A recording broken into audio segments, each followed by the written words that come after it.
পশ্চিমবঙ্গ কিংবা ভারত অথবা বিশ্ব যেখানেই বিশেষত সংখ্যালঘু মুসলিমরা অত্যাচারিত কিংবা বৈষম্যের শিকার, তখনই কলকাতায় মুসলিম বিদ্বজনেদের প্রতিবাদে সামিল হতে দেখা যায়। এছাড়া সাম্প্রদায়িক সম্প্রীতি রক্ষা, দুই সম্প্রদায়ের মধ্যে যে কোনো ধরনের বিবাদ নিরসনের বার্তা তারা প্রেরণ করেন। এই সকল মুসলিম বিদ্বজনেদের মধ্যে সমাজকর্মী, রাজনীতিবিদ, শিক্ষাবিদ থেকে শুরু করে বেশ কিছু আলেমকেও দেখা যায়। স্বীকার করতে দ্বিধা নেই, রাজ্যে যখনই কোনো সাম্প্রদায়িক অশান্তির পরিবেশ তৈরির চক্রান্ত শুরু, তখন তারা দ্বিধাহীনভাবে শান্তি রক্ষার আহ্বান জানান। এমনকি অন্য রাজ্যে যখন সংখ্যালঘুদের ওপর নিপীড়ন কিংবা বৈষম্যের ঘটনা ঘটে, তখন তাদের বিবেক গর্জে ওঠে। মজলুম মুসলিমদের পাশে দাঁড়িয়ে তারা সহমর্মিতাও দেখান, আর যারা নিপীড়কের ভূমিকা নিয়ে থাকে তাদের বিরুদ্ধে প্রতিবাদে সামিল হন। তা সে কর্ণাটকে হিজাব নিষিদ্ধ কিংবা গুজরাট দাঙ্গা অথবা দিল্লিতে বুলডোজার চালানো হোক, সব ক্ষেত্রেই প্রতিবাদ একটা হাতিয়ার হয়ে ওঠে বিদ্বজনেদের। এমনকি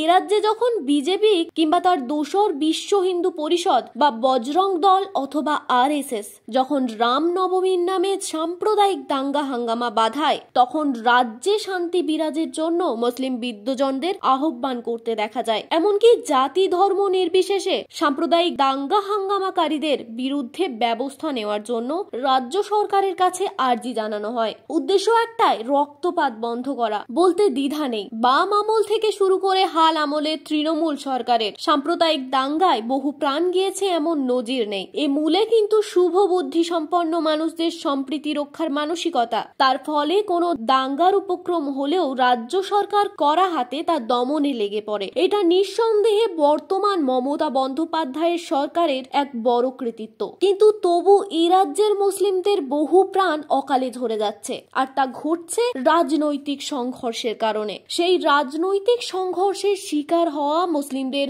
সংখ্যাটা কম নয়। এই রাজনৈতিক সংঘর্ষের মধ্যে তেমন কোনো সাম্প্রদায়িক মনোভাব দেখা না গেলেও নিহতদের প্রায় সিংহভাগই কিন্তু মুসলিম সম্প্রদায়ের। গত কয়েক দশক ধরে রাজনৈতিক সংঘর্ষগুলি বিশ্লেষণ করলে দেখা যাবে, রাজনৈতিক সংঘর্ষে যে সকল মুসলিমদের মৃত্যু হয়েছে তাদের ঘাতক কিন্তু মুসলিমরাই। পশ্চিমবঙ্গের রাজনৈতিক সংঘর্ষের ইতিহাস ঘাটলে দেখা যাবে, যারা রাজনীতির বলি হয়েছেন তাদের প্রায় সবাই হয় মুসলিম কিংবা তপশিলি জাতি বা তপশিলি উপজাতি সম্প্রদায়ের। সমাজের ওপরতলার মানুষদের কিন্তু এই ধরনের রাজনৈতিক হিংসার বলি হতে দেখা যায় না। এর পিছনে সবচেয়ে প্রধান কারণ হলো অসচেতনতা। এমনিতেই মুসলিমদের মধ্যে শিক্ষার হার কম, সচেতনতাও তাদের মধ্যে কম। তারা কোনো সাম্প্রদায়িক অশান্তির বিরুদ্ধে বিশেষ ভূমিকা নিয়ে থাকলেও রাজনৈতিক সংঘর্ষের ক্ষেত্রে নিজ সম্প্রদায়ের মানুষের বিরুদ্ধে লড়তেও দ্বিধাবোধ করে না। তাই তাদের প্রাণ সহজেই ঝরে যায় রাজনৈতিক প্রতিহিংসা কিংবা সংঘর্ষের কারণে। এর উদাহরণ আমরা সাম্প্রতিক পঞ্চায়েত নির্বাচনে দেখেছি,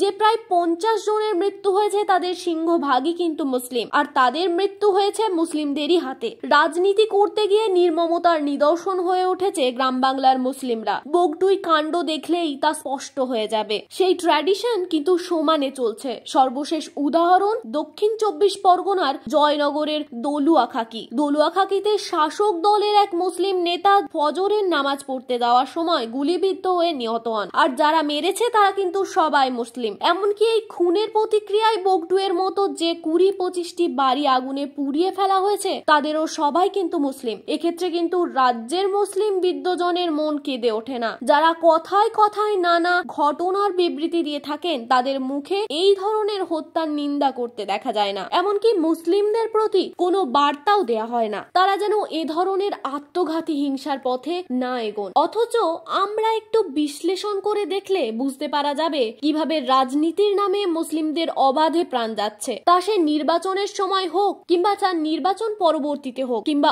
অন্য সময়ে হোক, বাম আমল কিংবা তৃণমূল শাসন সব সময় যে রাজনৈতিক হত্যার সিংহভাগ শিকার মুসলিমরা, তা নিয়ে সন্দেহ নেই। গত 2 দশকের দিকে তাকালে দেখা যাবে বাম আমলেও রাজনৈতিক হত্যায় মুসলিমদেরই আধিক্য ছিল, আজও তা আছে। নথি বলছে 2001 সালে পশ্চিম মেদিনীপুরের ছোট আঙ্গাইরার যে 11 জনকে রাজনৈতিক কারণে পুড়িয়ে মারার ঘটনা ঘটে, তাদের সবাই ছিল মুসলিম। কিন্তু নির্বাচনকে কেন্দ্র করে মৃত্যু ছাপিয়ে যায় 2003 সাল।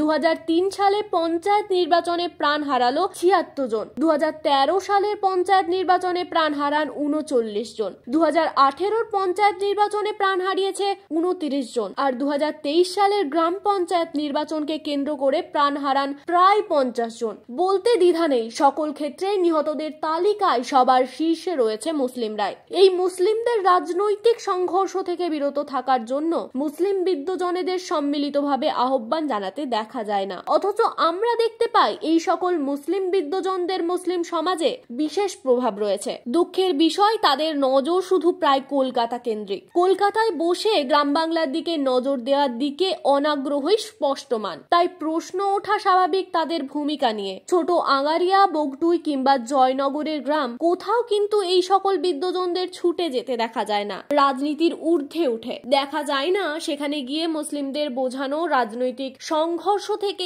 এড়িয়ে চলার জন্য সচেতন অন্য সম্প্রদায়ের দেখে তাদের শিক্ষা নেওয়া উচিত, সাবধান হওয়া উচিত। সেই ভাবনা এই সব গ্রাম বাংলার নিতান্ত অবোধ মুসলিমদের ভাবাবেগে। যেসব মুসলিম বিদ্বজনদের বিভিন্ন সময় কলকাতার রাজপথে সরব হতে দেখা যায়, তাদের নজর শহর কলকাতার মধ্যেই সীমাবদ্ধ থাকে। তাদের সঙ্গে গ্রাম বাংলার শিকড়ের সম্পর্ক নেই বললেই চলে। কদাচ একটি দুটি ক্ষেত্রে গ্রাম্য এলাকায় সম্প্রীতি রক্ষার ক্ষেত্রে আর্জি জানিয়ে থাকেন, কিন্তু রাজনৈতিক হিংসায় লিপ্ত হয়ে পড়া মুসলিমদের হেদায়েতের বার্তা দিতে তাদের দেখা যায় না। অথচ মুসলিম বিদ্বজনদের মধ্যে যেমন বুদ্ধিজীবী, রাজনীতিবিদ, আলেম আছেন, তেমনি সমাজকর্মীও আছেন। তাদের বার্তা মুসলিম সমাজ খুব গুরুত্ব সহকারে নিয়ে থাকে। কিন্তু রাজনৈতিক হিংসায় মুসলিমদের হাতে মুসলিমদের গণহারে প্রাণ যাওয়ার পরও তাদের মন কেঁদে ওঠে না, তারা কোনো প্রতিবাদে সরব হন না। তাই প্রশ্ন, কবে মুসলিম বিদ্বজনদের বিবেক জাগ্রত হয়ে উঠবে? কবে তারা পিছিয়ে পড়া ও শিক্ষার আলোয় না থাকা মুসলিমদের প্রতি